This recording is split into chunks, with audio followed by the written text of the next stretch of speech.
In this episode of the podcast, I sit down with my creative director, Jordan Utter. Jordan joined the BPN team in 2019. He was employee number 5. He joined 7 years after I started BPN out of my small college apartment in Western Pennsylvania.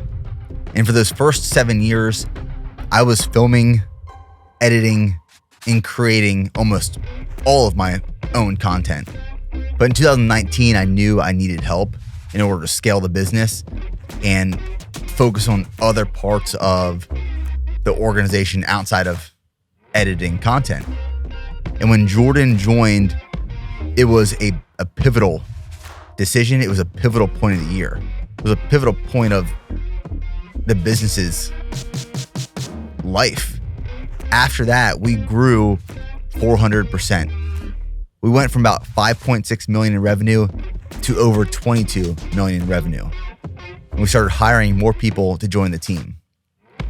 2019 is the year that the trajectory of BPN changed, evolved, and grew professionally and for me personally. And in this episode, I sit down with Jordan. We talk about what 2019 looked like, what it felt like, and how it changed and evolved over the years since then. It's an amazing conversation. Jordan is a great friend that I trust with my entire life and everything. And I'm very proud to have him on this team. So let's dive into this episode.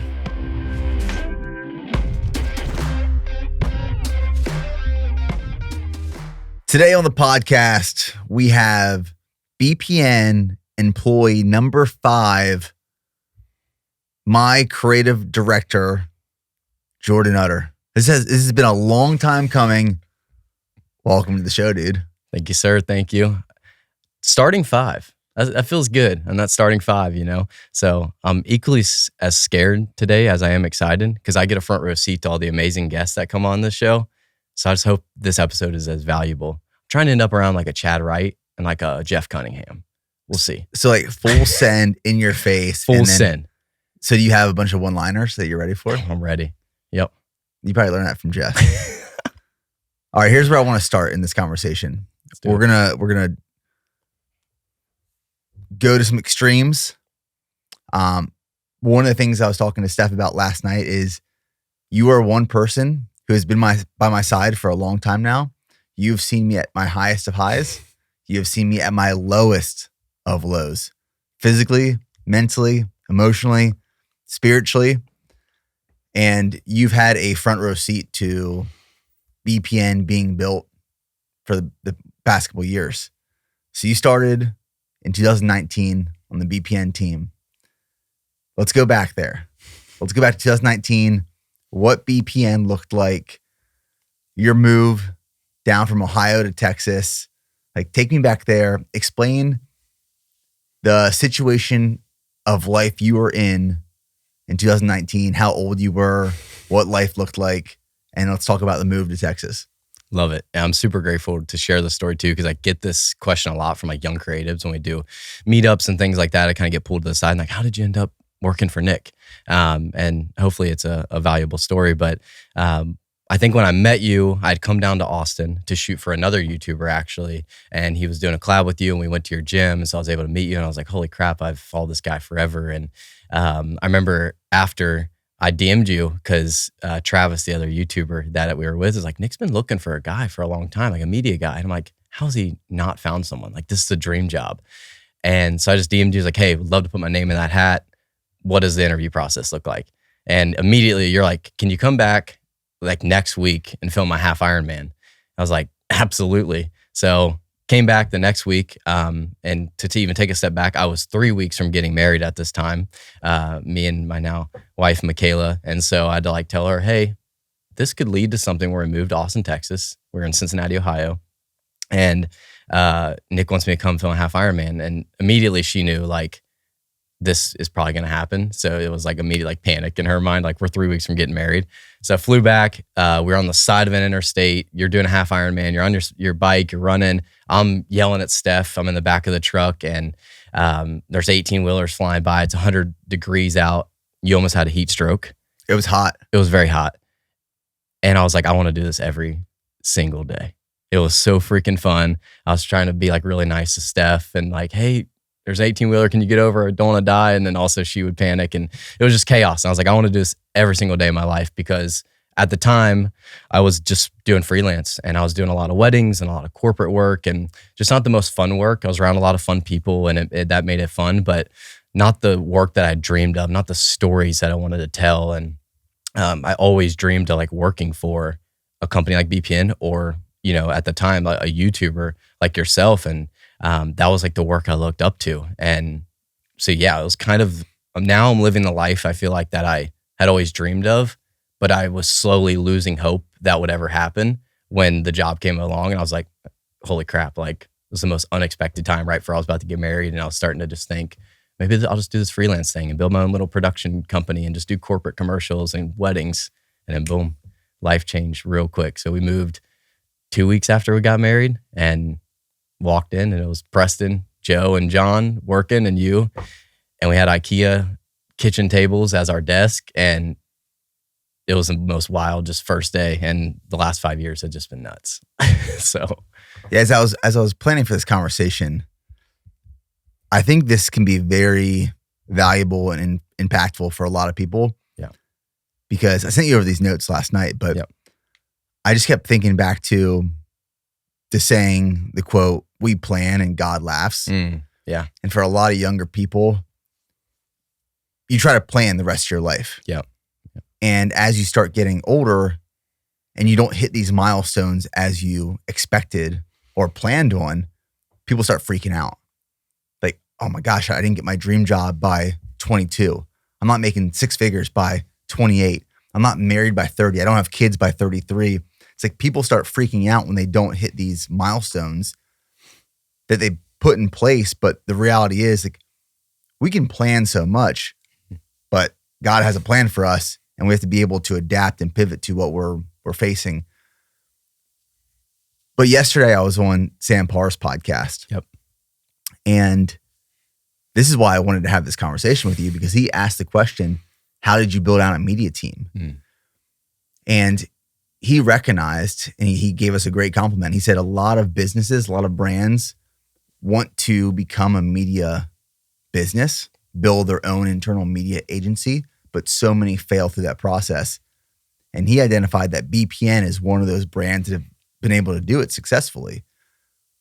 And you can only do that successfully as a business, as a brand, when you have the right people telling the right stories. Yep. And I started the business in 2012. Didn't bring on the first creative, being you, until 2019. Yeah. I filmed and edited everything for those first 7 years. Part of it was by choice. Part of it was by necessity. But a massive part of that is because I couldn't find the right person. For almost 2 years before you took the job, I was reaching out to everyone and anyone. And I would fly them into Austin. They would stay with me, or we'd put them in a hotel. And, you know, BPN didn't have much accessible cash to spend on these trips. So, like, I was bringing people in and I was trying to, you know, rub two pennies together as well as possible. And I mean, I have stories for days of like the creatives that I would bring in. They would stay with me. We'd create something. It was pretty good, but I didn't vibe with them. Like, there wasn't the chemistry there. And then when you came down with Travis to film for that collaboration, then you came back down to film my half Ironman, and then went and filmed that Ironman in Florida. Mm-hmm. Like, the storytelling was there, the care for your profession was there, the chemistry was there, the energy was there. I was like, I remember where we were. We were at a gas station in North Austin after being at the Lifetime Fitness. And I was like, will you move? It was during that half Ironman that we were filming. Yeah. I was like, this guy's losing his mind. Yeah. Like, he's delusional right now. But like, I'm the type of person where it's gut feeling, intuition. Yep. I can tell when someone's the right person for the right position on the right team. And as soon as I met you, I was like, You're the guy. And you literally moved down right after getting married. Yep. Moved you and your new wife and started a brand new life right outside of Austin, Texas. Yep. And I remember you telling me about the conversation you had with your family as you told them about the move. Can you kind of explain like what that was like? Yeah. Because BPN was by no means the size it is today. Yeah. It was funny, like trying to explain to them. And when when you tell your new father-in-law that you're taking his only daughter and moving across the country, you don't expect the reaction to be great. Just for everyone listening, you don't expect the reaction to be great, especially when you tell him it's an e-commerce business and he says, "What's e-commerce?" I mean, He's a farmer. This is a 55-year-old farmer, traditional, has barely left, this small town in Ohio. And, Michaela's a nurse, so he thought you guys are going to work 9-to-5 jobs, get a little bit of land, build a home, everything's going to be smooth. And then I kind of throw a wrench in the whole family's plans. So his reaction was, why in the heck, I'll say heck, would you want to move to Texas? And here I go rambling. Well, it's this supplement company and, they do $5 million a year and it's e-commerce business. And, he's got this many thousands on YouTube and just blank stare, just cannot comprehend it. So that was one side of the family. It was like a foreign language to him. Foreign language. And I think at that point I just accepted like, he's not going to understand. And if anything, it kind of motivated me more. I mean, everyone wants to make like your father and your father-in-law proud. So it motivated me more to be like, let's go build this thing. I know the potential. I can see it. Like, it just kind of even lit me up more to go build this thing. And on the other side, when I told my mom, she was like, how could you not do that? And it's funny how families are so different, and not that one's right or wrong. They just express that love and care differently. And my mom's always been like a yes person. And I think it's got me really far in life where it's like, why not? Just say yes and see where it goes. Mm-hmm. Doesn't matter what it pays. Doesn't matter how uncomfortable it'll be. Just say yes. Like, especially when I was 21. It's like, what do you have to lose? Was kind of her like thoughts. Like, y'all can move back. You can move back in with me. I think she'd probably been happier if that would happen. Yeah. So I kind of had two different reactions, but it was so funny trying to explain what this business was and how we only had 5 employees. And at the time felt massive. It felt like, oh, this company's taking over the world. So when you feel that like deep conviction and just fire that like, this is what I'm supposed to do, I kind of didn't care what the reaction was. It was really just, I cared how it would affect Michaela, but I was like, I was already set. I was already good. I'm going. So it's kind of just like more of a goodbye to people. But yeah, 2 totally different reactions, but they're both were rooted in love and care for us. So just making sure we're going to be taken care of. Yeah. One of the greatest things I took away from my podcast with Chris Williamson earlier this year is that he was talking about the common denominator that the most successful people in the world have. And it's that they have explored their curiosities. And ever since the moment he said that, it just really clicked with me, because of any success that I've achieved in my life, by the way that I define it, it's only because I've decided to take action and explore my curiosities. It's like you had a curiosity in the beginning of videography and filmmaking and storytelling, which then led to the curiosity of picking up your family and moving to Texas. We only ever make progress in life by exploring these curiosities. Would you agree with that statement? Absolutely. I think this career path that I'm on now is probably the most unpredictable path I could ever been on. Like growing up, small town where there's just sports, hunting, fishing, farming. No one I knew had a camera. No one I knew was into any kind of arts or creative. We didn't have classes like that in our school. Like I never had just an inkling to go film something on a GoPro, which is like a lot of people's first camera, and try to put together a whole little home video. Nothing. Just athlete. And then started when I went to college, was going to go for exercise physiology and become a physical therapist. And that's where everything kind of started. Was I was like, started doing observation hours. Like, this isn't the career I think I want to do. And I was really stuck. And coming back to that word curiosity, I'm like, Jordan, you've always been just a curious person, but you've always kind of held back because of being judged by others. And like, you're stuck. And now's the time to think of things you're curious about and just go try them. And for some reason that day, like, picking up a camera popped in my head. And I think it was because I was at this time, it's 2015. So fitness YouTube is booming. It's you. That was the peak. Guzman, Steve Cook and all this. And that's all I would do outside of going to class and lifting was watch fitness YouTube. So I just kind of had this moment where I was like, someone has to be making these videos. Obviously for you were making everything yourself, but even then, like these stories and how it makes me feel, and I watch these and I feel inspired. I want to go start a business. I want to go lift, and someone has to make these. And again, I was like, okay, you feel curious about it, just go try it. And there's no other way to explain it, but it was just this deep, like burning, just this is what you're supposed to do. This is just something I feel so led to do. And that day I went, spent like $600 on a camera at the camera store, did like an hour research, and family's like, what are you doing? Like, why would you spend that much money? Like, it on paper made no sense to anyone. Didn't make sense to me, but I could just feel it. Like, this is what I'm supposed to do. 2 months later, dropped out of college because I just started filming people at the gym. I just go up to people at the gym, like, can I make you a workout video? Started DMing people that were within 4 hours of of Cincinnati, and would drive to them and shoot for free. And so it's just this curiosity and just this passion of where can this camera take me? What stories can I tell? That led me here. But yeah, just doing so much free work, just DMing people, hey, I'll come shoot this. I'll edit this for free. Just curious. And here we are. So yeah, pretty crazy story, I guess. I mean, there's something to say there that I think a lot of people can learn from. Yeah. Is that oftentimes people want to get paid for a craft that they haven't tried, tested, or perfected yet. Yep. And in the beginning, you have to be a student. Yep. You have to be willing and able to learn as much as possible. And oftentimes that requires just doing work for free. Yep. And it's not even doing work for free to connect with people or network, but it's doing things for free to just gain the experience. I just wanted something to shoot. Yeah. I was like, hey, I'm bored. I need something to shoot. I can't watch any more YouTube videos on this like technique or topic. I need to like get out there and do it.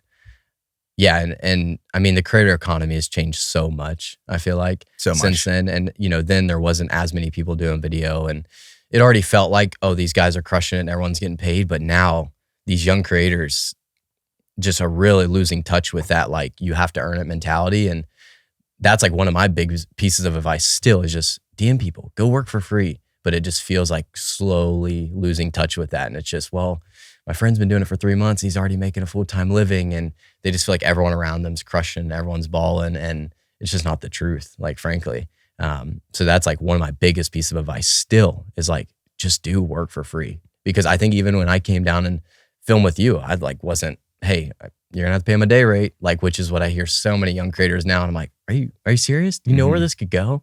So I think just coming back to that curiosity and just say yes and see where it goes, and stop thinking about like, how much money will it pay me? What connection can I build? What will this collab do? Even then, like, these fitness kind of influencers are like, well, I'll like tag you in the post. I'm like, I don't care. Like, if it inspires someone or makes someone feel something, like, I'm good. I'm content. Like, just my time will come. I just want to create. So yeah. Yeah. In the beginning, if you're not willing to do it for free, you're probably not really interested in the actual work. Yeah. Like when I first started creating YouTube videos, I made no money. Yep. I remember brands would reach out to me. Yep.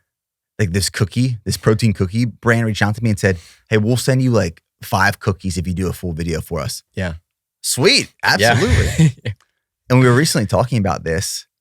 But Casey Neistat, now as he stepped back a little bit from the sheer volume of content that he used to produce, he now has a different perspective. And for those of you who don't know Casey Neistat pioneered YouTube vlogging. Yeah.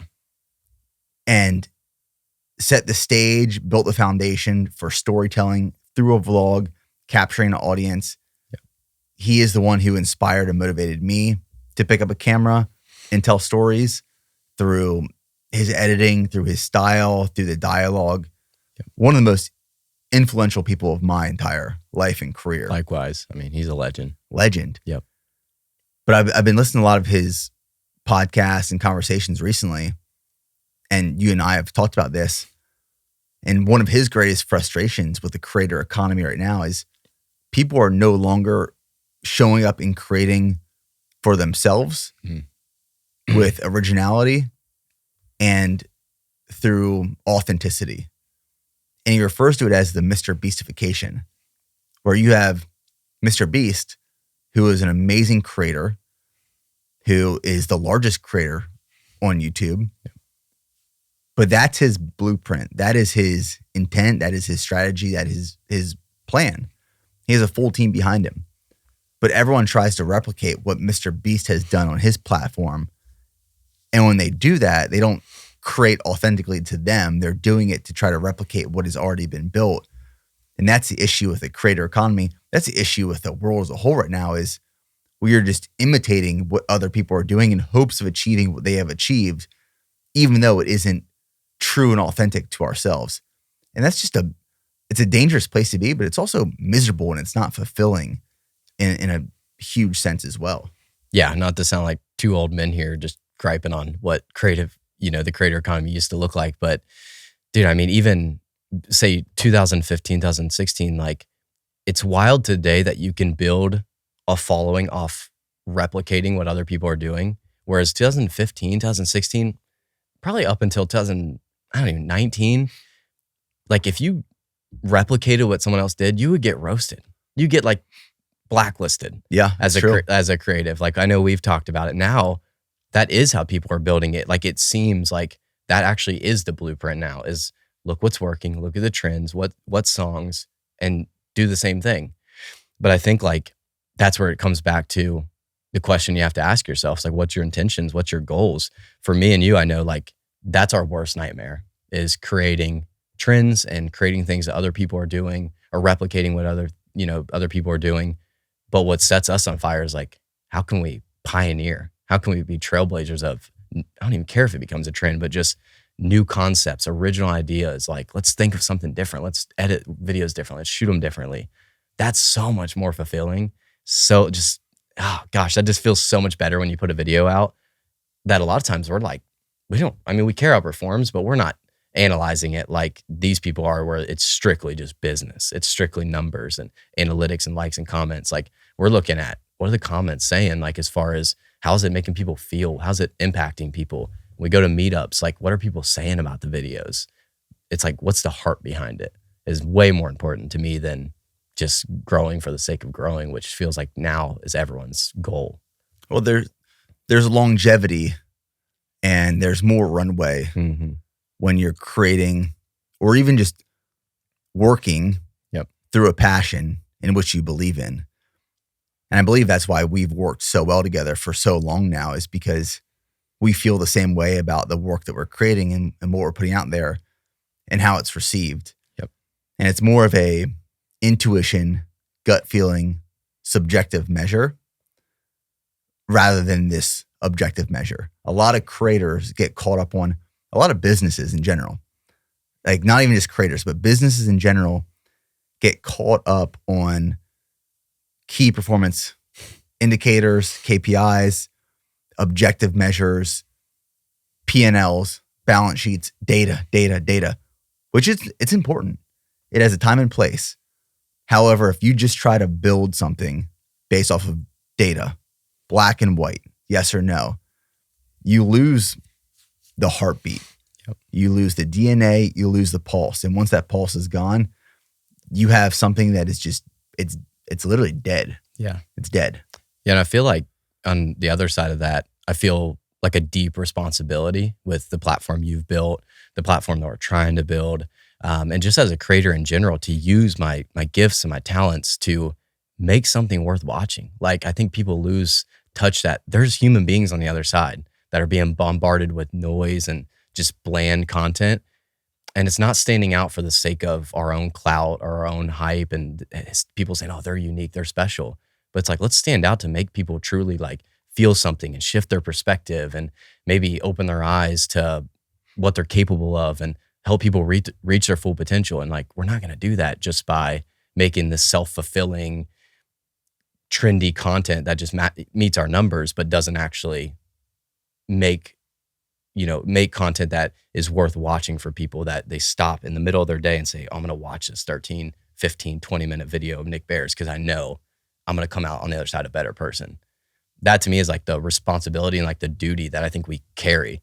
I think that's why when we put out bland content or something that just doesn't feel right to us, it's probably just this deep insecurity or like just unsettled, restlessness. That's like, I just don't think it's going to be worth it for people. Right. Even if we know to perform well, we know a lot of ways that we can make the numbers do really well and make videos that perform well, but never sits well with us. And we never repeat it. And that's probably why, again, we work so well together, because as your media director, I could easily be like, no, you need to do this. And we've seen the people that have come around and have said, Nick, you need to do this if you want to grow. You need to do this to build a platform. And I think one thing we always come back to is like, we can grow, but we can also grow while making super meaningful content. Yeah, when there's been moments, and there have been moments, where we have tried to grow just to grow and play with the numbers and track every data point and curate our content in the way we package it to feed that beast. Yeah. It works. Like, absolutely, you grow, but it starts killing you inside. Leaves us feeling so empty. So empty. I lose the desire to create in general. I'm reading Steve Magnus's book right now, Do Hard Things. And I'm listening to it while I'm on my run. And this morning, like, there was this amazing nugget in there that's pretty applicable to this. And it was giving examples of people's lives, moments in history, the world in general, where when you lose control of something, it starts actually killing you inside. Like, you start dying. Yeah. And he used these examples of mice through experiments and rats and people. And there was this rat, for example, this experiment with rats, and they were thrown in a body of water. And the rats had the ability to swim and get out. But the rats were thrown in, felt like they had a loss of control. Some rats were able to swim out and save themselves, but the others who just felt this loss of control ended up just going underwater and killing themselves. Dang. Now, that's an extreme, but the way it's applicable to this is, if you play the game and you try to work or build something just based off of objective data, for a lot of people, including myself, I feel like I lose control. I have no control of what I create, how I create, what it looks like, what it feels like, because I'm creating based off of these metrics and these data points that are forcing me to create in certain ways. It starts killing me inside. Yeah. It literally starts eating me away, and nothing is physically wrong with me. My body's fine. My organs are pumping. I feel great, but it's emotionally, mentally draining me and killing me. So I like having the ability to control what we want to create through storytelling and messaging and impact. Because when we follow the numbers and we just build based off that, it has no fulfillment for us, at least. Yeah. Everyone's different, but for us, like, it's the way we approach creativity. Yeah, it's a dangerous place to be as far as your reputation goes too. Because eventually, very quickly, people will sniff it out, especially for someone like you that's been so authentic for so long and has made it very clear I'm playing the long game.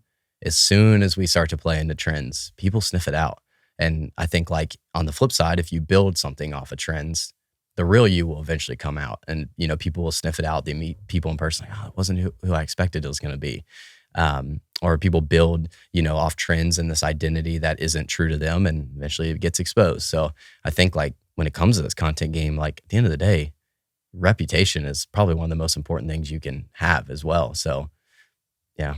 Makes our job a lot easier too when we're just creating through originality and authentically. Yeah. And it's kind of a paradox because the numbers tend to go up when we do that. Yeah. Which is, I think, the encouraging part to maybe a young creative out there, or someone that's like, well, I have to follow the trends to get into this. Easy for you to say, Nick, you built a big platform. It's like the numbers will come. You just got to be willing to be patient and flexible and adaptable and, change. Right. So, well, let's talk about 2019. What a year. What a year. What that looked like when you first got started. I want to paint a picture for the audience. Because now if people follow, even the last couple of years, people have followed the YouTube channel or any of the content around the business, it's evolved so much. I mean, I stepped down from the CEO role. Kat Thomas is now our CEO. I'm living in this founder role, chief brand officer. But I mean, 2019, when you first started, we were moved into our second warehouse. Our first warehouse was 6,000 square feet. And that was just 3 of us. And then we moved into about 10,000 square foot footprint. And that was office up front and then warehouse in the back. And for us, we also put a private gym in the warehouse. Yep. And you mentioned previously these IKEA desks. I mean, we didn't have much money to spend. So whenever someone new got started, we'd go over to IKEA. I'd get one of their big kitchen tables that they had because I could fit like 3 or 4 people at one of those desks. And then we'd get a chair there as well. And we had this big open office. We had all the tables. Everyone's desk was out there. We had a meeting room, my office, little kitchenette. But like we showed up every day, not necessarily with a plan of attack, but it was show up, do what needs to be done, and just thinking outside the box. Like, what can we create to build this brand to where it needs to be? Like, what can we do that other brands aren't doing? And we weren't even looking at other companies or brands or content. It was literally just at a table brainstorming. How do we spread the mission of BPN? How do we share the concepts of Go On More? And it was really leaning into that, which was so much fun. I mean, it was like, that was startup. It was a startup organization, business at its finest. And a lot of people haven't been able to experience that and never will. So I would love to hear from your perspective what that looked like, what it was like to be around. First off, it was so freaking fun. I mean, what we do now is fun, but that's just a different type of naive, and I guess just a naive fun. Just like you said, we come in and it's kind of just a blank slate. Obviously, you'd build it for 7 years, but now first media hire, there was a very known thing around the office, like we have to level up. Like, obviously we have a media guy now. We have to take things to the next level. So naturally, the first day we film you naked on a treadmill. Let's talk about that. Let's talk about it. So Black Friday's coming up. We have the go ahead to give away this treadmill. So this is literally the first day of the job too. So come in, it was me, you, and Steph, and we're like, how are we going to give away this treadmill? And I'm like sweating, like I got to spit out a good idea here. And I don't even remember who threw out the idea. It's probably Steph because, she's your wife and she wanted to get you naked or something. I don't know. Probably. And somebody threw out the idea, running in the winter, like everyone hates it because you got to wear so many layers. And as you get halfway through the run, you get hot and you start stripping off layers. So what if we really lean into that to like give away this treadmill? Is like, we're solving that problem for people. You can put it in your spare bedroom, put it in your basement. You can run on it. You could run on it naked if you want to. No layers. So naturally we film it and we do a little skit and we film it and I just set up the camera and you get on the treadmill naked. And then obviously I don't know why I set the camera up, looked away.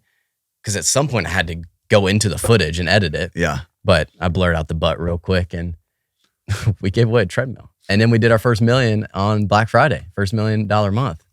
So it worked. That was one of my favorite.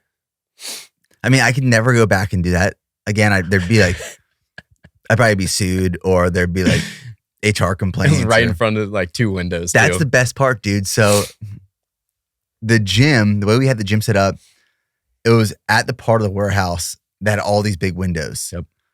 And the people who had offices next to us were Baylor, Scott, and White employees. So Hospital Network. And they would walk laps around the business park all the time. So I had to be really careful because there were constantly women walking in front of that window, which was 10 feet away from the treadmill. And if they would have walked by at the wrong time and looked in, they would have seen me just like butt ass naked running on this treadmill. We might have had Preston out there on security. He might have been by the door. Yeah. I think we're smarter than that. We might have had Preston on security. But we would arrive at the office. Yep. We would concept, we would brainstorm, then we'd go shoot, Yep. edit, and video is like packaged, ready to go by the end of the day. Yeah, I mean, and it wasn't like it is now where we're filming your runs every morning at this time. It's pretty set. It was like we knew we were going to get into the office, which was like 6:30 every morning. Eventually you were like, hey, we need office hours as we started adding employees, and you moved it to like, I think 7, and then that didn't work. And then you're like 8. And then so naturally everyone was like, okay, if it's 8, then I'm going to get here at 7:30, which is an amazing culture, by the way. And I think Preston was still getting there at like 6. I think he was like, screw you, I'm going to get here early. But yeah. They used to get there like 6:30 a.m. And we would, dude, I remember those days because we had just down in a monster as soon as we got there. All right, what are we going to do? Lived on caffeine. Because we had like, we'd show up at 6:30 a.m. We create all day. Yeah. I'd have some meetings here and there with like contractors we were working with for web development or manufacturer, stuff like that. But we were creating all day, brainstorming, working on the website. We would work pretty much up until 4:30. Yep. And then we would go into the gym. We'd all go in the gym. We'd take pre-workout, go into the gym, work out, run, lift, come back. And then normally we would all go for dinner somewhere. Yeah, I think we had like 3 team dinners a week. We were always going to dinner. We'd go to dinner, have fun, get a cocktail, get some good food. And then we'd like come back to work. Yeah. And keep working until we went home for the night. Yep. And that was all of pretty much 2019 going into 2020. Yeah. But to really provide context into what that work does, from 2019 to 2020, we grew 400%. Yeah. We went from about 5.6 million in revenue to like 22 million in revenue. Yeah. And how many employees were probably added that year? I think we got up to like just like 12 on the team or something. I think we were just around 10 to 12. Which felt like every week someone new was starting. I mean, when it's that tight of a, team and then you add someone new in, it's like, for the first 3 months, you're like, I don't know this person. Like it takes a minute. So it felt like every week we're adding someone new, and really it was probably every other month or something. If anyone's ever seen the Social Network documentary about Facebook, and they go to that house and all the developers are working at that house and people are swimming in the backyard and jumping off the roof. That's kind of what it was like. Yeah. You'd come in and there'd be like someone new on the forklift. I'm like, does this guy work here now? And I would just go up and introduce myself and I'm like, Preston, did you hire someone new for warehouse? Oh yeah, it's my buddy from college. I'm like, is he like a paid employee? Like he's going to be around? Yeah, we're growing. I'm Kerm. Like, oh yeah, Kerm is like literally who I'm thinking of. He's like, yeah, dude, we're growing. I'm like, guess you're right. Like this is weird to hire people. Yeah, people would show up. We didn't have a desk or a chair for anyone. Nope.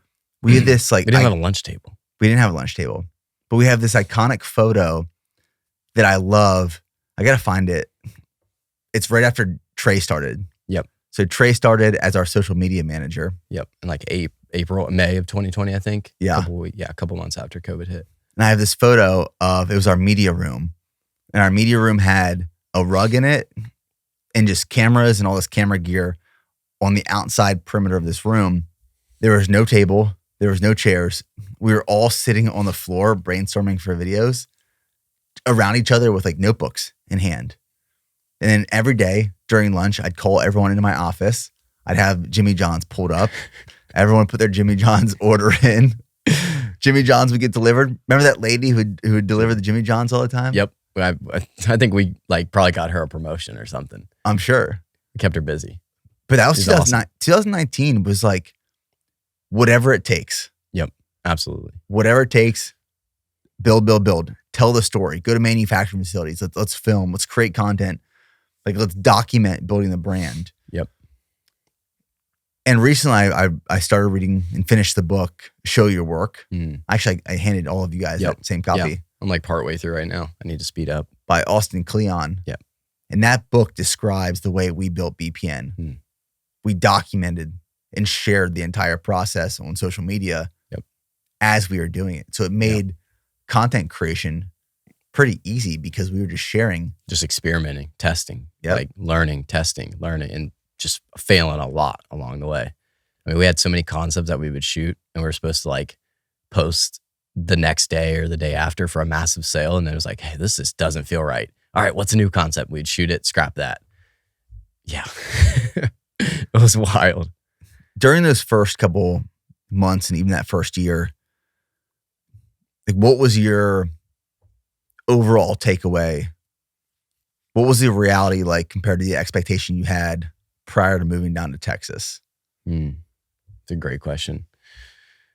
I didn't expect probably to have to be as flexible and adaptable. I didn't know what working for a startup really meant. Like I didn't even know we were classified as a startup. I had no clue what that meant. Just completely naive to anything business, anything entrepreneurship, which is why when I was doing freelance, being self-aware was like, I know I don't want to be an entrepreneur yet in my life. I want to find a company that is just like amazing and they're telling stories I want to tell and I want to work there. I want to be a number 5 guy and just be a creative. And so I think that part of it I didn't realize how much I would have to be flexible and adaptable, almost like this ownership mentality, which is like an applaud to you as a leader. I felt like from day one, I was like an owner of the company. Like I felt like I was like number 2 man.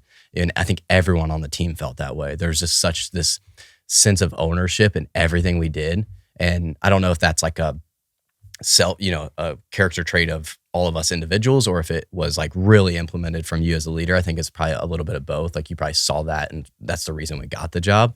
But I didn't expect that. I thought it would be like, come in, kind of be told what to do and go shoot it, make it look good, edit it good. But for the most part, Nick's going to call the shots. But I think from day one, it was like, hey, you own this company as much as I do, theoretically, to everyone, and act like it's yours.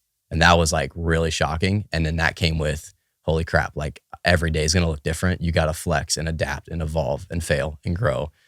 I didn't expect that. That was definitely like a shaking.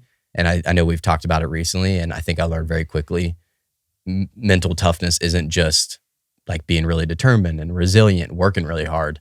It's flexible and adaptable. It's, hey, what can you do with this team if I send you here to film? What can you do under this circumstance? Can you make a great video with this gear and have fun while doing it? And just, it was a blast. I think a lot of people fold under that when things start to get shaken up, which was literally every day. Yeah. If you didn't have the ownership mentality back then, yeah, like people who got a job didn't have the ownership mentality. Yep. They didn't last. Yep. And a lot of the times we didn't even have to fire them. They just had the self-awareness to realize, wow, I don't have this mentality that the rest of the team has. Yep. This is not the place for me. Yeah. And early in those days, whenever I was doing job interviews and people would ask all the questions, what are the hours? What's a typical day look like? How much lunch do I get? All this kind of stuff. Hey man, I don't have those answers for you, but I don't think this is the place for you. Yep. And it's a fine conversation. Like some people need structure and like very clear expectations, but in the building phase of a business, like it's so unpredictable. You just got to do whatever it takes to get it off the ground. And I think that a lot of people who haven't experienced that type of business or culture might not be able to understand or relate to it. And that's why those early days of hiring is so important, because you need to find people who are bought into that mission. Because not every day is beautiful. Not every day is easy or has wins. There were a lot of hard days early on. But if you have the people around you who have that ownership mentality and they're bought in and they want to win, that's how you grow. That's a winning team. That's a winning business. It's the people. 100%. 100%. I don't think there was one conversation for the people that are, most of them are still on the team now, but that were thriving on the team. I don't think there was one conversation till 2021 that was like a what's in it for me. It was always, how can we accomplish this mission that Nick's laid out for BPN to accomplish? How can we grow this thing? I feel like there was never any, conversations about burnout or overwork. It was just fun. Let's just do this. And it's just so bought in, which it's funny because when you're in it, I wasn't like, oh my gosh, that's a character trait I have. I have ownership and I'm self-responsible and I care for this company like Nick cares about it. I never thought about that. It was literally just like, I'm so bought into this thing. I'm just so fired up about it. Let's just build it. And I think, and then you have these blinders on, like you've talked about before. And then in 2021, maybe when we had like the first person maybe speak up and about hours or something, it was like, oh, okay. Like we got to kind of formalize things now, maybe. Right. Yeah. What I'd love to talk about next is the evolution of your role over the years. Because originally when you were hired, you were just the BPN media director, like the only creative on the team. And we quickly realized that if we were going to keep investing into the business and into the people, we should invest in the creative department and the media team because we are a media business. Yep. So we started hiring more videographers and photographers, editors, designers, creatives in general. And then you moved into the BPN media director role, which was separate and distinct from my content. Yep. You did that for a few years. And then I guess in the last year and a half, you moved on to the BPN media director role and then came over and led all of my content as the creative director of everything that comes out of my channel and the stuff we produce. So your role has evolved, and I'd love to kind of talk about what you learned through that process.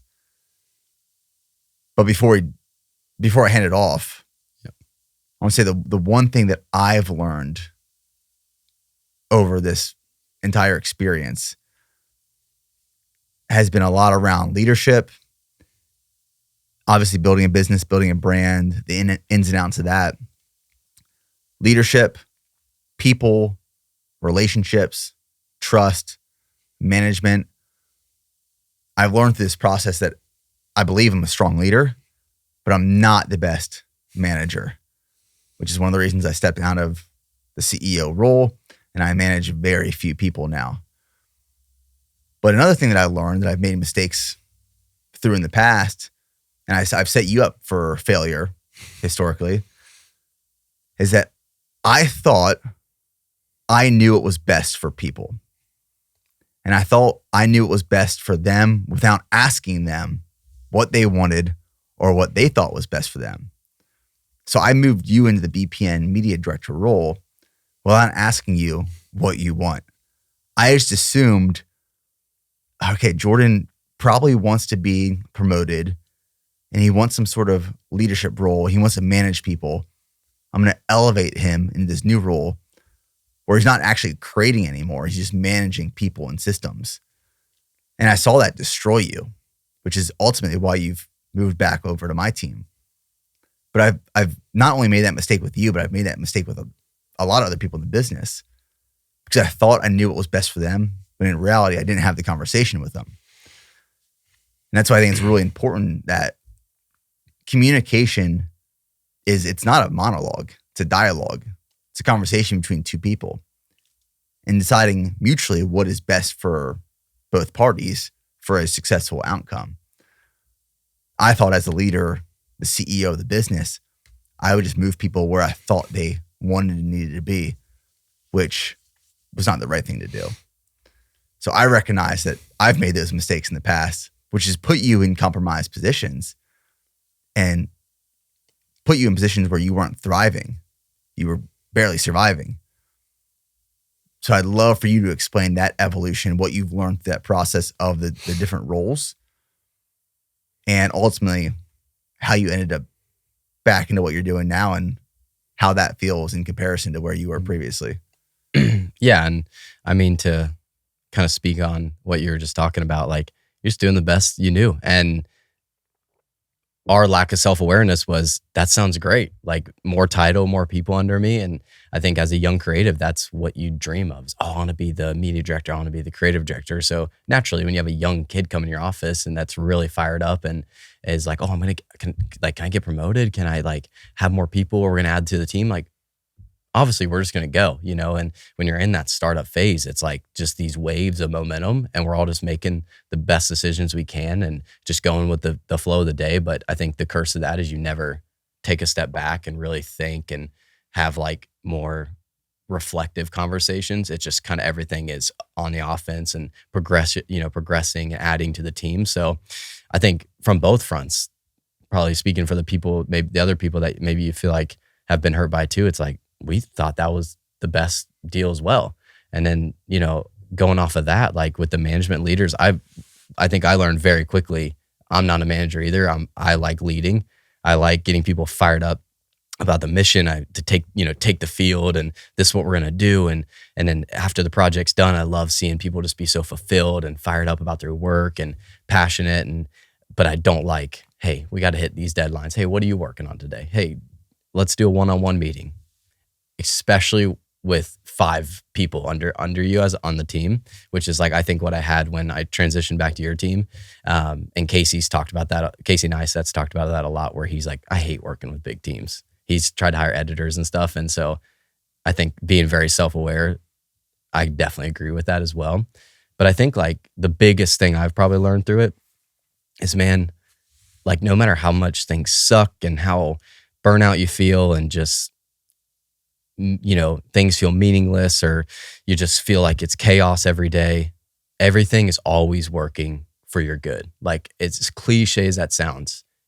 Whether we see it in 3 months, we see it in 3 years, we see it in 30 years, everything's always working for your good. No matter how bad things get, life and in business, like there's always a lesson to be learned. There's always going to be something good that comes out of it. So I think in the midst of that, as much as I could without, obviously at some point something has to change, but as much as I could, which is why I feel like it probably lasted for longer than it should have, is my mentality was just like, good. Like, I'm learning, I'm growing, I'm getting, refined by this fire right now. And I was like, awesome. Like, I enjoy it to a degree till, you do self-destruct at some point. But for me, that's like probably the biggest thing I've just come to grips with and just found so much peace in, is like, and it's probably very rooted in faith and from a spiritual background, is everything is always working for good. Like, even when it sucks, like that's when it's even better. Like, cause you're going to be such a better human and just value things differently and have a different perspective on the world. And your character is going to be stronger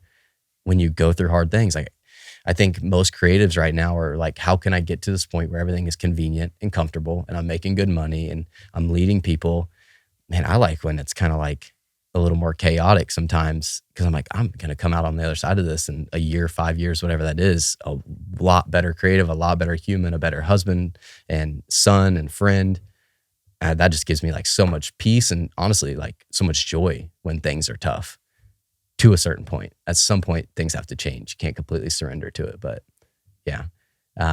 So to that point, when I came back to your team, we both kind of had this light bulb moment of, yeah, when we made that change, we never had the conversation. It was like, you're just like, hey, you and Trey, go build BPN. Let's hire a young creative for me and we'll do our thing.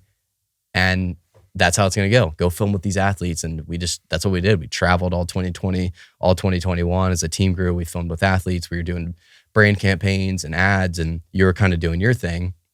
And I think we kind of had it, I don't know if we had it all wrong the whole time, but I think there could have been a lot more like conversations around what is actually best for our health and the growth of BPN.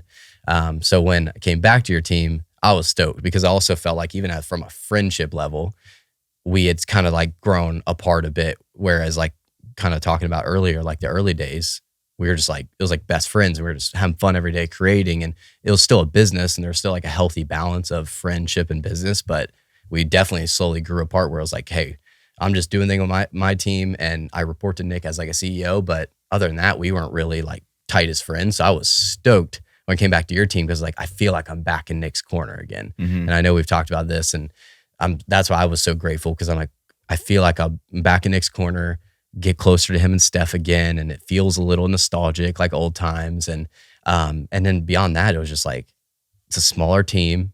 I like growing Nick's personal brand. That's always what I've enjoyed more than anything. So I was just like, honestly, just really stoked, but just like super grateful that you even were willing to make that change, and that there was a place for me. And it wasn't just like, hey man, sorry you're burnt out, but like keep pushing. So yeah, I was just super grateful that you even were willing to make the change, and that you kind of had the same light bulb moment around the same time. I remember it started as like a joke, and then it just over a week, you were like, I think you texted me late one night. You're like, I was kind of being serious. I was like, no, I kind of was too.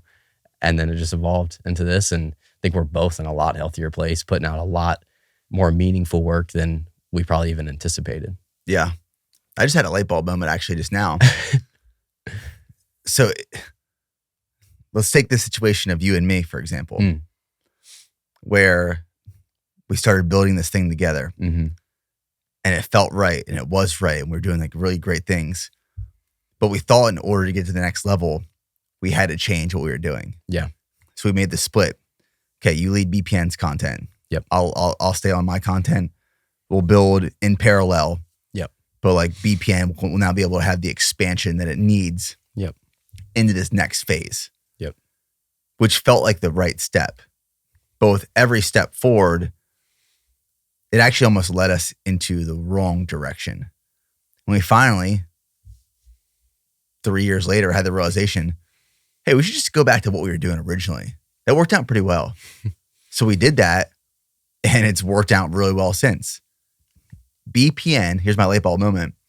BPN is now going through that same thing where we started making some decisions with BPN in the last couple of years because we thought it's the steps and decisions we were supposed to make based off the business we thought we were supposed to build compared to our competitors and bigger business out there. And now I hope that the consumer and the audience sees this in 2024.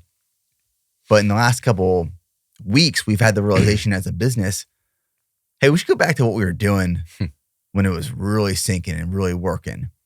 Let's not worry about the business we think we're supposed to be or what everyone else is doing. Let's go back to what works for us and what we're proud of. Yeah. And now we've shifted a lot of our systems and procedures and just brand messaging and mission back to the core of who BPN is. And that's why I believe 2024 is going to feel and look a whole lot different than, say, 2023 did for the business. Because in the same way that we've self-corrected, BPN is now self-correcting based off of our values and the foundation of what is true and authentic to us, just like the creator economy. And we will reap the benefits of being true and authentic to ourselves.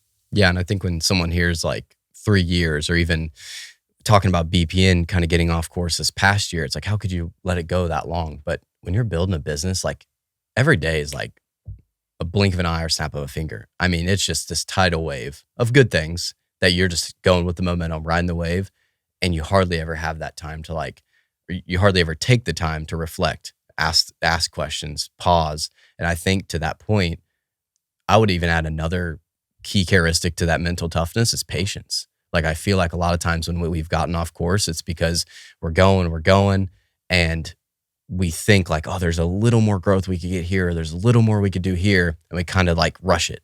When really, if we just like be patient, let things sit, have conversations, we probably could have offset some of those bigger mistakes we made, if you want to call it that. Yeah, I would almost add patience to that like mental toughness characteristic. I mean, patience is tough because we want to be reactive. Yep. When things are happening and we're not happy with it, yep, it's natural for us to come in and flip tables and be reactive. And that affects downstream systems and people extensively. So you can't always be reactive. You have to be able to adapt and pivot, but you have to be patient in the way that kind of develops and unfolds. And that is such a hard thing to do because you want to go in and make change right away. But oftentimes you shouldn't, or you can't necessarily. Yeah, and I think it's probably the curse of being highly driven and wanting to build something super special is you're just perpetually dissatisfied. Like I feel like it's like for me for a while, that's probably one of the biggest things I've grown in over the last 5 years is actually learning to like celebrate my work and see it as good and see it as like enough rather than just constantly. I feel like I spend probably 2 years, honestly, probably 3 years of my time at BPN just constantly dissatisfied with what I was doing. I feel like I was good at celebrating others and but for some reason I would just always be dissatisfied and I'd probably be reactive and make changes that didn't need to be made because things were good. They were great. So I think that's like also another curse or another aspect of it is finding some not contentment, not complacency, but celebrating your work, being proud of it, seeing it like it's good, things are working, and getting over that just perpetual just dissatisfaction with everything. It's something for me personally I struggled with. I struggle with that too. Yeah. But I think that is a strength. Yeah, absolutely. In individuals who continue to grow and succeed. But it also can be a weakness. It can be a cancer. It can be self-destructing. It can destroy culture and organization and teams as well if it kind of gets out of hand. Absolutely. It's like you need this little edge that is constantly telling you you can do more. You can do better. I have that all the time. Yep. Like I'm in my head, I'm very unsatisfied with my work, where I'm at in life, what I'm doing. I always think I can be doing better or more. And that puts a lot of pressure and strain on friendships, relationships, my wife, my family, my business. Like it really does. And it can and it has gotten out of control. Yep. And what I find is oftentimes it's worse when I'm in the weeds and I don't take a second to step back and have big picture perspective. Because in our day today, a lot of it's blocking and tackling. Doesn't matter if you're a business owner, entrepreneur, or not. Like in our life, there's things that are popping up and we're blocking and tackling, reacting and solving. Yep. There's problems arising all the time. And when you're constantly in the weeds of blocking, tackling, solving issues, it's a lot of movement, oftentimes with little progress. Yep. And the only way you make progress is by taking a step back and looking at everything from a larger perspective so you can realistically move the puzzle pieces and the chess pieces on that board game of life strategically in a way that's going to help you progress and not just move. Yeah, it's like, and I think that comes with the territory of trying to create something that stands out, something that's meaningful, something that's original. Because I feel like for the people that are, if you have two trails, taking that trail that everyone's on and it's going to take you to the mountaintop and you get the overlook and it's clean and maybe it's paved and it's going to be an easy hike, but you're going to reach some kind of success. You're going to make a quick buck, but it's going to maybe leave you feeling empty. And I feel like when you try to be original, when you try to be creative, when you try to do something meaningful, you're on this little game trail and you're bushwhacking and you're in the weeds, like you said, and there's problems coming up and just chaos. And it's a little harder, I feel like, to step back and not be reactive. But that's also what gets you that new trail, and people see you as unique and special, and your brand is something that stands out. Yeah, because when you're on a predictable, well-paved path, there's clarity ahead of you. Absolutely. You know where you're going. A blueprint. There's a blueprint you're following. Yeah. But when you're bushwhacking and cutting through grass, it's not clear in front of you. Yep. So you're in there, you're putting in the work. And from the outsider looking in, it looks stupid. It's, dude, what are you doing? Like there's a path right next to you. And it's slower. It's much slower. A lot longer. And eventually you get to a point where you pave the path and you have clarity, or you break through that brush. But you've only gotten to that point because you've taken this uncleared path that had an unknown and was unpredictable. But there's a lot of growth through that. A lot of fulfillment too. Extremely. My worst fear would be taking the easy road. Like, I think we want to chop through the forest and reach the overlook and be fulfilled. That's what's unique about this job, this role, and what we're doing is there is never a finish line. Mm-mm. It's always evolving and growing. So you have to fall in love with the process. Yep. And enduring the process, because if you don't fall in love with the process and you're not passionate about it, you will burn out so quickly. Yep. Because as soon as one campaign or project wraps up, you're on to the next. Yep. And it's building upon building upon building, but that building never stops being built. Yep. It's forever. Yeah. And that's kind of like going back to my point of just learning, like, everything's working for your good. You're growing through it. Like when we're in this, it's like, good. This is how life's meant to be lived. It's meant to be full of problems that are we got to find solutions to, at least business, especially. Like, we don't want the playbook. Like, let's figure it out on our own. Like, I think I used to get really stressed about that. And now I'm like, when something comes up or we finish a prep and it's like, what's next? I used to be like, oh my God, just sweating. And I'm like, this is the fun part. Like, Right. I don't want to have it all figured out and just be convenient and comfortable. Like, this is the fun part when we're like, what's next? And I think for a lot of people, it scares the crap out of them, and they take the clear path rather than the unknown and the what ifs, but a lot more growth on that side. So I'm curious from your perspective, as I kind of mentioned in the beginning of this conversation, you have seen me at my highest of highs and my lowest of lows.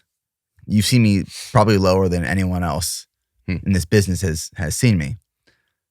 And I want to know what you've learned personally, professionally, as a husband, as eventually to be a father, a leader, entrepreneur, what you've learned by being around me through building the business. Good and bad. Yeah. Like, truthfully, I want to know like what you've learned.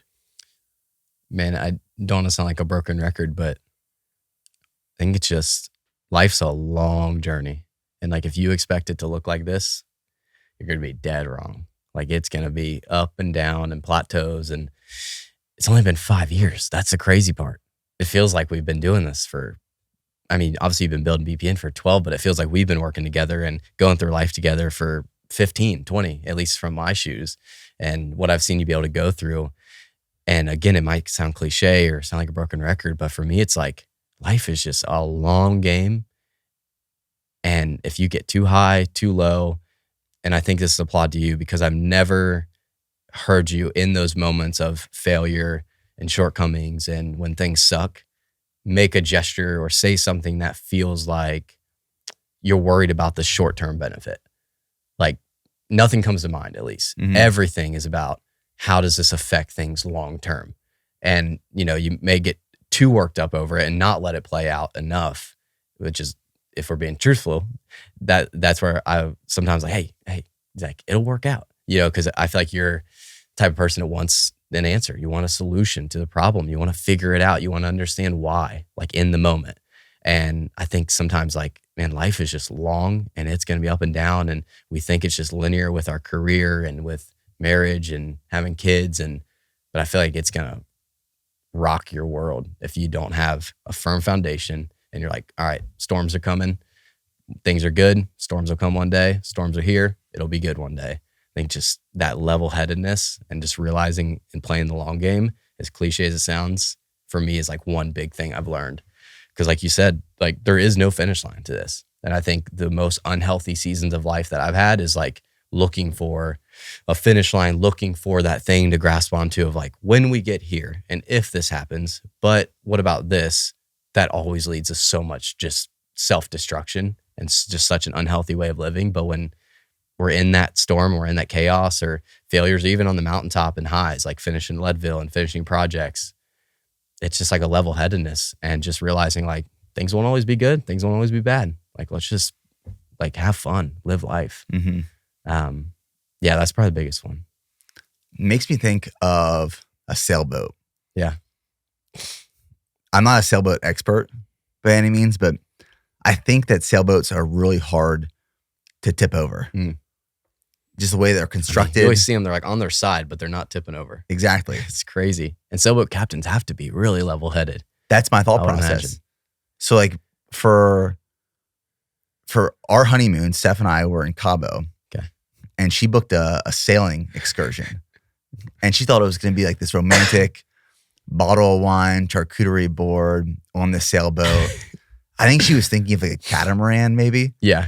But we took a sailboat excursion. Some type where you like lay in the front and you're like chilling and This was different. The fish are swimming under you. So we had no experience as sailors going into this. And we're getting out there and they're telling us to put all of our equipment, all of our gear, like stow it away and hold on to the ropes.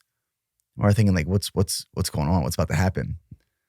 All of a sudden, like they change the direction of the sails and it grabs this wind and our sailboat literally goes like parallel with the water. Dude, it's crazy. We thought we were tipping over. So Steph and I, we're like, oh my gosh, we're on our honeymoon. We're about to die. We're like, Steph's screaming. I'm freaking out. I'm trying to keep it pretty chill. But I'm wrapping this rope around my arm thinking, we're about to like tip over. We're done. And I look back at the captain and he's just chilling. He's been through this storm. He's been through this sail many times before. He is an experienced sailor at sea where it doesn't faze him any longer. He knows what to expect.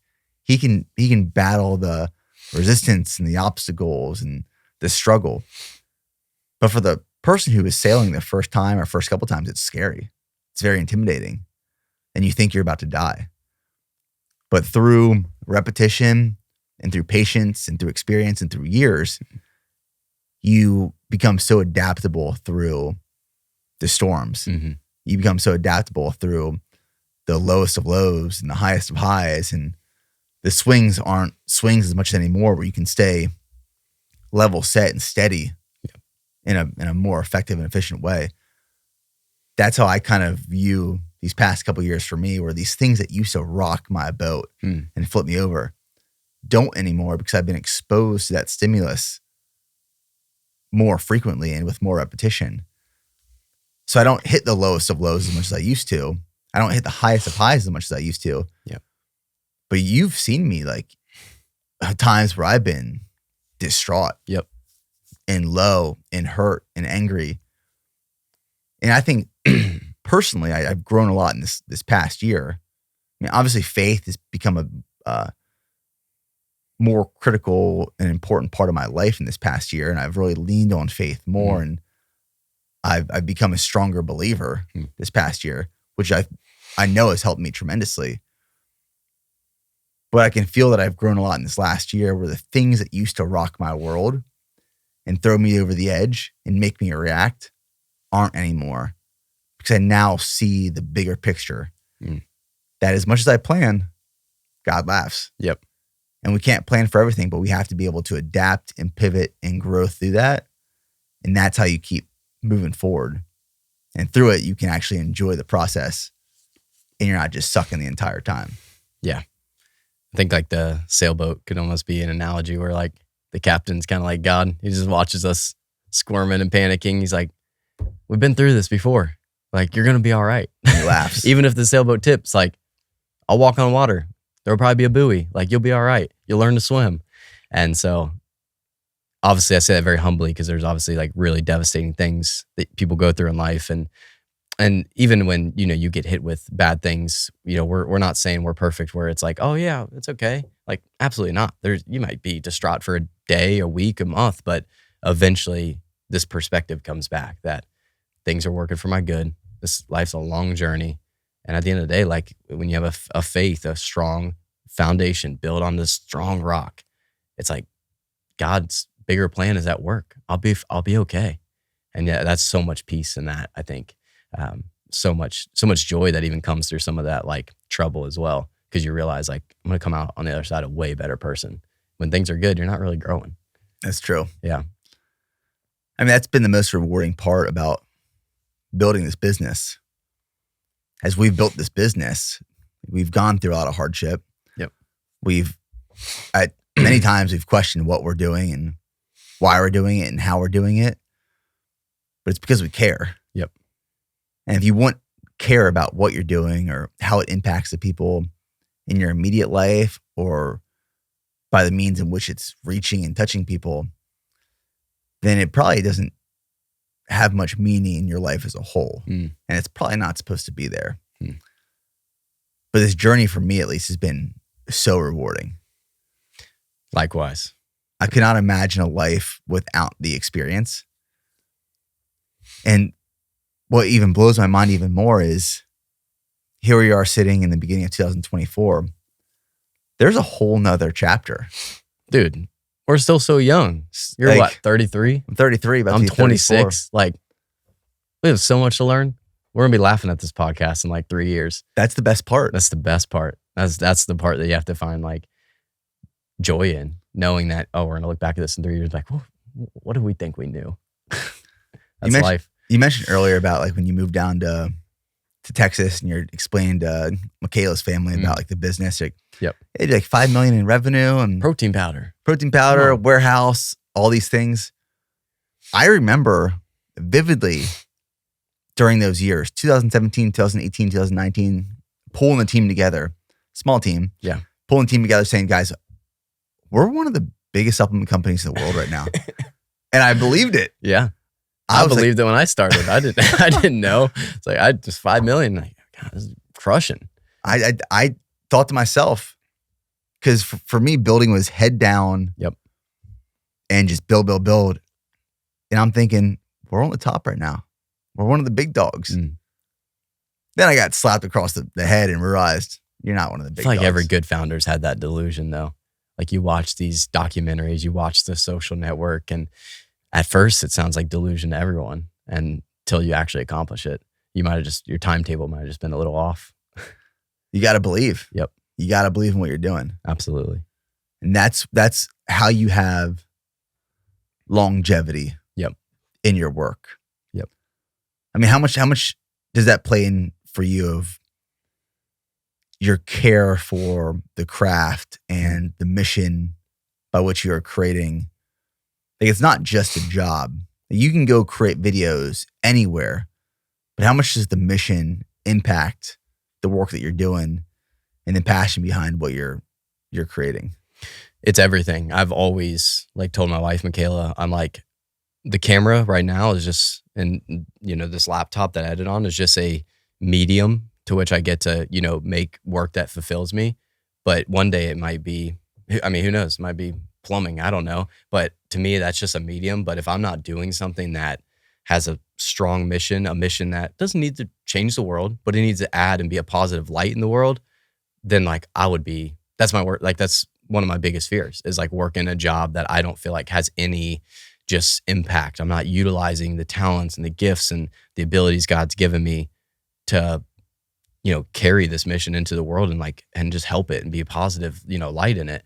And I think that's probably a massive area I've grown in over the last 5 years. Whereas when I started, I saw creative work is what's the coolest shots I can get? How can I edit this? And what's new transitions I can learn in color? And, over the last 5 years, I mean, people change a lot in 5 years as humans, but I mean, especially if you're in the creative field and you're doing creative work, I would hope in 5 years you've changed a lot and matured and evolved. And my perspective now is a lot of times I probably don't care about those things to a fault. I don't care what gear we use. I don't care, what the color looks like. It all comes back to how is it going to make people feel on the other end of there's viewers on the other end of this phone or laptop or TV, whatever they're watching it on. How's it going to make them feel? And I think that has been this empathy that's probably been rooted in me. Whereas before it was all about me and the clout I could get and building BPN and people oh, who's making this stuff? Now it's I don't care if anyone knows who's making the work that gets put out by you, but I want to know, how does it make them feel? Does it shift their perspective on things in life? Did it brighten their day? Did it make them cry? Did it make them laugh? That's the mission for me. And if I'm not doing that, I don't care about the camera or the techniques or the transitions or the type of editing the type of computers we use. That's what I'm rooted in now. And I think that's been a evolution over 5 years for sure. I'd always known I care about story first and things like that, but it was always for my own benefit. It felt for my own clout. Now it's having that deep empathy for people on the other end of the screen, that if they're going to take 30 minutes, 30 seconds out of their day to watch something we put out, I want to make sure it's not bland and it's powerful and meaningful and they take something away from it, especially in a creator economy that is a lot of bland noise. Of all the content that you've worked on and created in the past couple of years, what piece are you most proud of? Probably the treadmill. Naked Probably you running naked on the treadmill. No, I was kidding. Bring it back. That's such a good question. There's so many pieces I'm so proud of, and I obviously can't take an ounce of credit without our just amazing team on the BPN side and now on NBF with Ian and with Everett and the people that come on to help. These videos wouldn't be half of what they are. So I'm proud of us as a team as a whole. But I mean, I go back to Leadville, man. That was our first, as a team, our first real documentary with interviews, with multiple interviews, 5 interviews, with 20 hours of footage just laying in front of us. And me and Tyler had Post-it notes, and we were just thinking, all right, what's the story we're going to tell? We can go a lot of ways with this. We were new. Like, we had never done a documentary, especially in 8 weeks. Like, every time we thought of documentaries and one day we're going to work on docs, and people we knew that did work on them, it takes 2 years to come out. And, we knew, like, going in, obviously we would turn this around quick. But man, I think that one is like the most proud because we just did not have any experience in that field. We had not filmed anything, I believe, with ultra running, nothing in the mountains of Colorado. So we had to plan and produce this thing as well and route our team. And hey, we got to hit these marks and these objectives at this time at 3 a.m. when we're all tired. That was one component. And then even just calling the shots on how do we tell this story? Like, what gear do we use? Who needs what lenses, and what interviews do we need to get? What sound bites do we need to get while we're tired and it's 2 a.m. and Steph's making Nick a English muffin. Do we need her to talk? And trying to direct and guide a team of 6 people out there filming, that was totally new. I remember we had a team meeting the night before, and we had just got done scouting all day and kind of trying to get a feel for the route and the course. And I remember we had this team meeting, and I had like this Word doc and was running the team on where to be and when, and it felt like such a fraud. I was like, they're probably like, this dude's over-prepared. This guy's doing way too much, or this is not the best plan of attack. We need to be doing this, this, and this. But the team trusted me, and I trusted them also to like collaborate and put in their input as well. And I think for all of that to come together, all these people that never worked on a project like this was such just a foreign element, a new story we've never told, interviewing people we've never interviewed that aren't used to being on camera. Your first ultra, correct? Yeah, first ultra. For that to come together and be the video how it was, and in 8 weeks edit that, just me and Tyler like in a dark room, dude, how do you not be proud of that? And the crazy part is, like, when it came out, I was still in that just perpetual dissatisfaction. So I was like, oh, we could have done this and this. And I didn't even feel like I could celebrate it. Even though we had a premiere night at a movie theater and you gave an amazing speech and we're so grateful, I still was like, for my own, part, I would see the sequences I edited and I was like, I suck. I can't even celebrate it. So that's why I'm probably going on about how proud I am of it now, because I feel like I've never been like actually proud of it until probably this last year when I was like reflecting and, hey, you need to celebrate your work a little more. I mean, that film had some incredible impact. Yeah. That's another reason to be really proud. On a lot of different people and places. Yeah. I mean, I would argue that it changed the trajectory of what the Leadville race series is. Mm-hmm. A lot of people have now found out about Leadville because of that doc. Yeah. It also inspired so many people through the message of more than the miles, mm-hmm. and that you can go really fast by yourself, but you can go so much further together. And it captured the essence of what a team looks like and can be. And it motivated a lot of people to just sign up and commit for something hard that scares them. Yeah. And they never thought they could do. I mean, it has changed lives. It has saved lives, that one film. What I always find interesting about YouTube and these docs that you guys work on, as you mentioned, most of these docs that come out, people are working on it for 2+ years. Yeah. 2+ years, which is like the standard. Yeah. But when we document something, say the race on social, people expect that doc to be out the next week. We can't get it out quick enough. Can't get it out quick enough. So I don't think people understand what goes into that production process, that editing process, and how intensive it is. And to turn around a doc like that in 8 weeks is absolutely incredible. To turn around the CIM video in 4 weeks. Yeah. Less than 4 weeks. Realistically, 3 weeks. Was absolutely incredible. Yeah. And you and Ian were working on that nonstop every single day, morning, day, and night to get it out. Mm-hmm. So a lot of people watch these videos, they think, oh, they could have turned that around in like 24 hours. I wish we could. There's some work that goes in. Yep. And I don't take that lightly. Yep. The BPN team doesn't take that lightly. So when that Leadville doc launched, knowing how much time, effort, energy, resources, money, people went into it. Yeah. That's why we had to rent the theater and showcase. Yeah. And that's why it's reached as many people as it has today, and it's still growing. It's a powerful piece. I would say that's my favorite piece that you've done. Yeah. Since joining BPN. But then we've launched all these pieces recently that you've worked on that like the feedback has been absolutely incredible. Like the Last Man Standing doc, the CIM doc, the CIM video that we just released a few days ago. I mean, that's receiving feedback like we've never seen before. Yep. And I think you said it best too. And I think kind of a light bulb moment or a moment I wish I could just go back and even clarify more is like, I feel like the reason we're so proud of this is because it's bigger than us.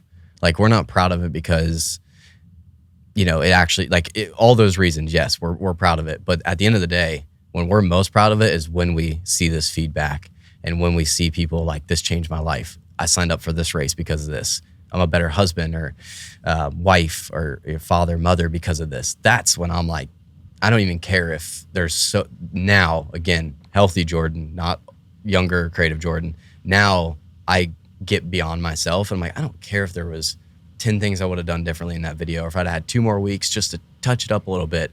When I get feedback like that, it's like, that's what it's about. I could care less about if I would have tweaked the color a little bit or made it sound a little better. It's like, if those people aren't calling that out and it's not distracting to them, like I'm good. Like I don't care about like what my creative buddies have to say. Right. So whereas old Jordan used to, even during Leadville, that's probably why I was in that mindset because I wasn't making it about something bigger than me. Whereas now everything we do, all the conversations we have are about something bigger than us. Like how are people going to actually receive this? Will this be worth people's time? Is it remarkable enough for someone to sit down and watch this? People's lives are busy. You have families, especially your audience now. That's probably why we both relate to Donald Miller content. Yeah. And the 7-part framework that he's established and creating through the lens of being a guide as opposed to a hero. For me, that's what the Leadville 100 More Than the Miles doc was. It was us positioning ourselves as a guide for the hero. And the hero was the audience who watched this film. Yep. And it was so well done in that video and all the videos you've done since that. Thanks. And coming from that angle and approach and perspective, we both know it's the right place to be coming from. Yep. So when it's received in that same way, feels really good. I wish people could see how much doesn't go into these videos. Like how many hard choices we have to make of like Leadville, Last Man, CIM, all these, marathons, how many cool shots we have, how many cool sound bites we have. But my role as like your director, and I know I've made a lot of our editors and people on the creative team mad, is to trim the fat. And if it doesn't add value to people, if it doesn't feel like people are going to take something away from it, if it doesn't add to the story, evoke more emotion, but it doesn't need to be in there. And I mean, I've fought with creatives on our team tooth and nail of like, well, this shot, we hiked up this hill and got this. And I'm like, Tim from Idaho that watching this, he doesn't care. Mm-hmm. And you're wasting his time. Like, I think that's probably one of the hardest parts of my job is like actually what's not in the videos to value and respect and have empathy on people that are watching these videos. How'd you used to describe it? It was kill your... Oh gosh, I don't know if I could say it. I heard it from another editor, but essentially it was like kill your babies. Essentially, you become so romantic and so attached to shots and edits that you've spent so much time on. It was your idea. You're so attached to it. You think it's going to be so cool and people are going to hype it up. And the best creatives, the best editors know how to kill that. And that's probably been the toughest part of my job over the last 5 years, because not only in specific videos, but campaigns, ads, projects where we have a really cool athlete, has a really cool story, and it's like, just doesn't fit right now. And so, yeah, that or trim the fat is another way I say it, which is kill everything that doesn't add to the story. Yep. I mean, that's how you tell the best story, though. Yep. And that's where it comes back to, has to be bigger than you. If you're doing it for the clout and for people to hype you up and ask who edited this, and they see the editor tag and they hype you up and you get all the comments. It's not what it's about. Yeah. Yeah. Well, dude, like I said, this was a long time coming. It's honestly a great conversation. It's great. And amazing insight into how our lives have changed. Our lives have changed a lot. Yeah, I feel like we need like multiple podcasts to process it and unpack it. A therapy session. Essentially, it's what this was. Yeah, I mean, like this was just the lens through creative and business. But there's been personal life alongside all of these evolutions and changes and hardships as well. And seeing each other go through that, we learn and we grow. Yep. But I know that a lot of people will take a lot away from this episode, especially young creatives. Yeah.